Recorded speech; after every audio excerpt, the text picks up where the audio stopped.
Naging makabuluhan para sa ating mga kapatidang Muslim ang selebrasyon ng Eid al-Fitr ngayong araw. Idineklara rin ang araw na ito bilang holiday na napakikiisa natin sa ating mga kapatidang Muslim.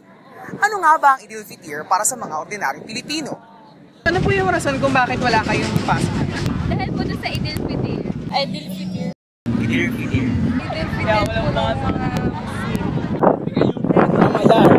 Ramadan. Because of the ending of Ramadan. Pwede pong pakispell kung ano yung Eid al-Fitr. E-I-D-L. Tapos apostrophe. Tapos F-I-T-R. Next E-I-D-L. Hala? F-I-T-R.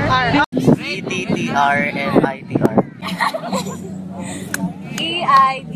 Tapos may apostrophe L. F-I-T-R. Ano po ba yung Eid al-Fitr? Wala ko idea, pero alam ko sa Muslim siya.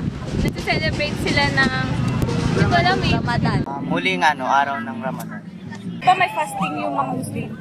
So parang feast siya na nag-end na yung fasting nila.